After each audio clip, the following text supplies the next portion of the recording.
Só que vamos lá, durante um período de tempo aqui, a jurisprudência do TST permitiu o pagamento fracionado, que é o pagamento de percentuais inferiores ao 30 que está previsto em lei.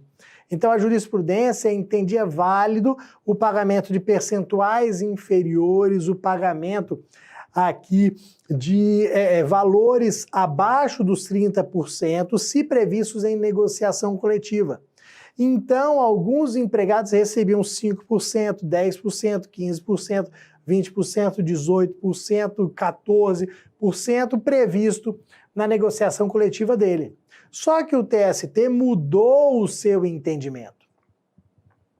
Ele que entendia que aquela norma coletiva era válida, passou a entender que ela não valia mais. Pô, insegurança jurídica danada, mas aí são outros 500. Então ele passou a entender que não havia aquela possibilidade, que tinha que pagar 30%. Só que muitas empresas falaram o seguinte, não, eu vou continuar pagando 10%, porque a norma coletiva prevê, quando ela foi criada, a jurisprudência possibilitava e ela está em vigor ainda, depois eu vejo o que eu faço. Então, ó, vou continuar pagando para o Bruno os meus 10%. Isso daqui fez o seguinte, gerou a seguinte situação. O Bruno foi à Justiça do Trabalho. O Bruno ajuizou uma ação trabalhista, falando, ó, quero adicional de periculosidade.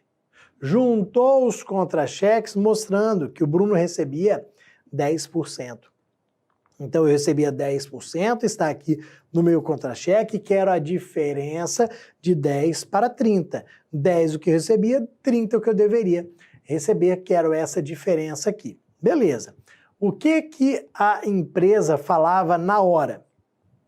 A empresa, sabendo que iria perder, querendo enrolar o processo, querendo tornar o processo mais longo possível, falava o seguinte, ó, perícia, tem que ter perícia. Aí o juiz olhava aquilo, por que tem que ter perícia? Ah, porque é periculosidade, o artigo 195, parágrafo 2º da CLT assim determina. E aí os juízes do trabalho começaram a falar o seguinte, ó, neste caso aqui não precisa não. Por que não precisa? Porque eu tenho aqui a prova de que você, empresa, realizava o pagamento espontâneo. Você, empresa, fazia o pagamento de 10%, um pagamento espontâneo. Então, o fato do Bruno trabalhar com hipótese de periculosidade é um fato que incontroverso. Essas palavras estão na súmula 453. O fato do Bruno trabalhar com periculosidade, neste caso específico aqui, não é um fato controvertido, não é um fato duvidoso, é um fato incontroverso. Não existe dúvida. Não existe dúvida, sabe por quê? Porque você pagava. Se você pagava 10%, é porque ele estava submetido à periculosidade, sim. Então, o fato de você efetuar o pagamento de forma espontânea faz com que o fato seja incontroverso. Sendo o fato incontroverso, ou seja, não incidindo sobre aquele fato nenhuma dúvida, eu não preciso produzir prova. Porque vocês estudaram na faculdade, em processo civil, em processo de trabalho, em processo penal, que as provas, elas são produzidas para demonstração de fatos controvertidos, fatos duvidosos. Se o fato é incontroverso, se não existe dúvida, eu não vou produzir prova, não vou realizar a produção de prova. Por isso que eu coloquei ali para vocês, ó, desnecessidade. Realmente, ó, não vamos perder tempo realizando esse tipo de prova, não. Vamos simplesmente condenar a empresa ao pagamento de 30% e ponto. Ok, galera? Então, vamos ficar nesta informação aqui, informação importante para a nossa prova da OAB, para a nossa primeira fase aqui, para a gente chegar lá e arrebentar, acertar 5 questões de processo do trabalho e aí passar com mais folga para a segunda fase que vocês escolheram. Vamos aqui na sequência, eu vou trazer para vocês o pagamento de honorários periciais. Isso daqui é importante. Tem muita gente que erra, tem muita gente que cai em umas pegadinhas aqui, só que eu não vou permitir que isso aconteça com vocês. Ninguém vai cair em pegadinha de banca aqui. E olha que a FGV gosta disso daqui. Nós já tivemos algumas questões envolvendo pagamento de honorários periciais. Então imagina o seguinte, eu ajuizei uma ação pedindo horas extras, equiparação salarial, dano moral, adicional noturno, isso, aquilo outro. O juiz olhou para aqueles vários pedidos e falou o seguinte, ó, equiparação salarial aqui, na minha visão, tem que ter perícia. Então foi lá, designou o perito, ele analisou a situação, apresentou o laudo pericial sobre a insalubridade e aí o juiz fixou os honorários deste perito. Então a perícia, o exame que foi feito por este perito, ele vale R$2.000, R$3.000. Beleza. Nós temos que saber agora quem vai pagar este perito. Quem vai pagar esses R$2.000, R$3.000 aqui do perito? Ah, é aquele que requereu a perícia? Não, esqueçam isso em processo de trabalho. Esqueçam essa história. Se o autor requereu, se o réu requereu, se o juiz deferiu de ofício, esqueçam isso daqui. A regra de pagamento de honorários periciais não segue essa informação sobre pedidos, sobre requerimentos, sobre deferimento, nada disso. O que nós vamos analisar aqui, e aí vamos lá para a nossa tela, o que nós vamos analisar aqui é a regra que nós temos no 790B da CLT. Ele diz o seguinte, que o pagamento dos honorários periciais será feito pelo sucumbente na pretensão objeto da perícia. Eu vou traduzir para vocês aqui da melhor forma possível. Mas está lá escrito no 790B da CLT.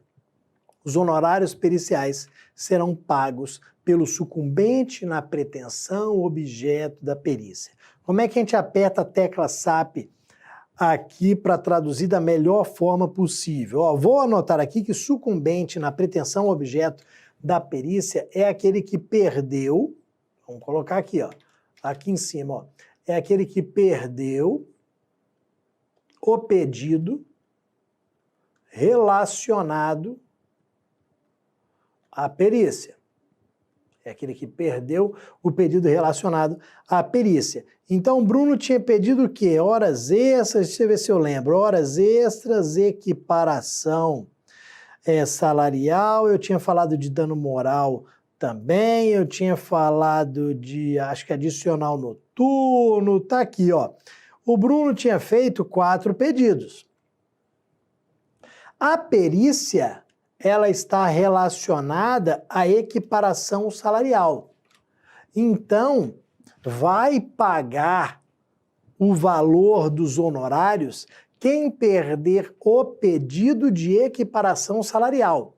Eu não vou nem olhar os outros. E aí já vou dar um exemplo simples aqui. Eu vou olhar equiparação salarial. Quem perdeu o pedido relacionado à equiparação salarial? Veja aí como é que o juiz julgou. Julgou procedente? Porra, show de bola, beleza, a empresa se ferrou. A empresa perdeu o pedido de equiparação salarial. A empresa que vai pagar os R$3.000 da perícia. Ah, putz, improcedente.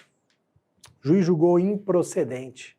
Então eu perdi o pedido relacionado à equiparação salarial.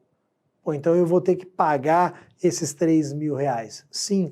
Então a gente não vai olhar para o todo no processo. A gente vai olhar para o pedido que está relacionado à prova pericial. Por isso que eu falo o sucumbente na pretensão, no pedido relacionado à perícia. Porque se você for ver aqui, o Bruno, ele saiu vitorioso desse processo como um todo. Sim, porque ó, de horas extras, só para vocês verem aqui, de horas extras, O Bruno ganhou R$500 mil, horas extras e reflexos. De dano moral recebeu R$50 mil. De adicional noturno, R$50 mil. Pô, o Bruno saiu aqui com R$600 mil. Bruno ganhou o processo como um todo, digamos assim, ganhou, porra. O Bruno ganhou R$600 mil, tá feliz da vida. Se você olhar o processo como um todo, ele ganhou. Mas eu falei para vocês que você não vai olhar o processo como um todo. Você vai olhar o pedido de equiparação. Se o Bruno perdeu o pedido de equiparação, ele vai aqui pagar os 2, 3 mil, 4 mil, valor que for fixado para esses honorários periciais. Ok, galera? Vamos ficar na tela e já vamos aqui puxar um próximo ponto. Honorários periciais prévios. Honorários periciais prévios. Temos uma OJ 98 da SDI 2 do TST e o artigo 790B, parágrafo 3º da CLT, que foi inserido pela reforma trabalhista.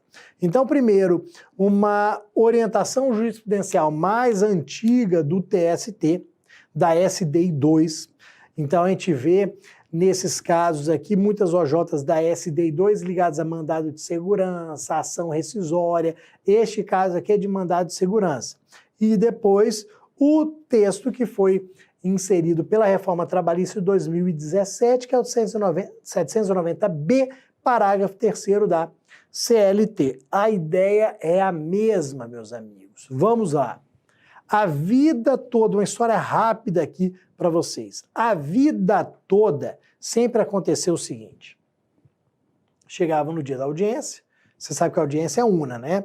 Então era feito o pregão, sentava reclamante, sentava empresa reclamada, o juiz olhava ali, tá, beleza, então tem que ter prova pericial para provar o problema médico do reclamante Bruno, tá? Então, reclamante Bruno, para a gente começar a perícia, deposite R$500 em 5 dias. Aí eu, vai ter que depositar em 5 dias os R$500? Mas no processo do trabalho o acesso não é gratuito?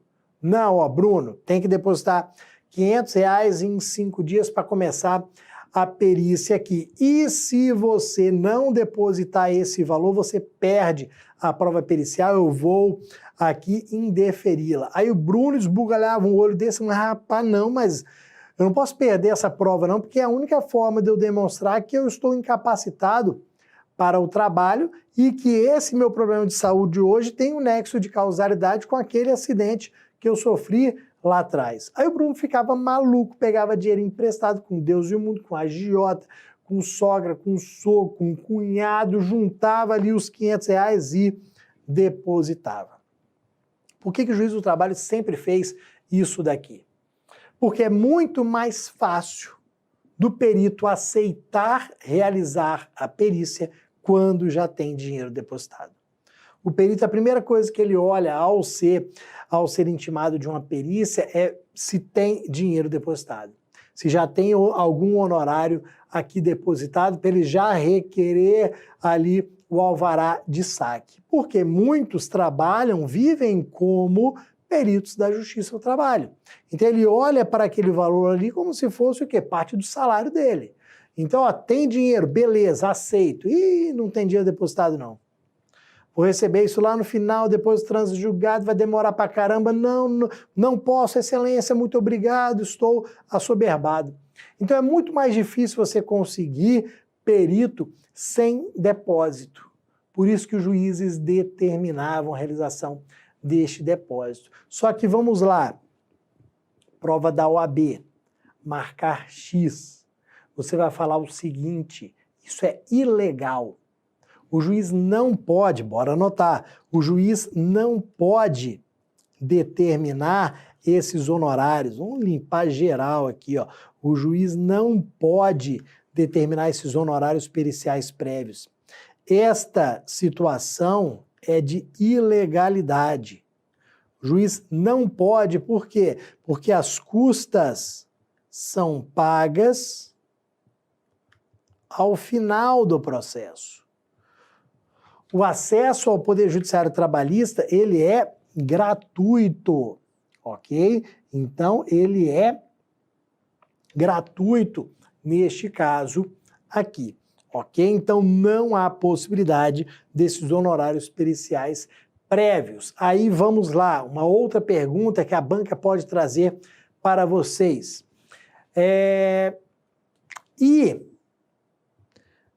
Olha o que a banca pode trazer para vocês aqui. E se o juiz, ele determinar este depósito? E falando ainda, ó, Bruno, se você não depositar, você vai perder a prova. O que você pode fazer? Qual é a medida processual aqui que você pode tomar? Vocês vão anotar e vão responder na sua prova o seguinte, ó.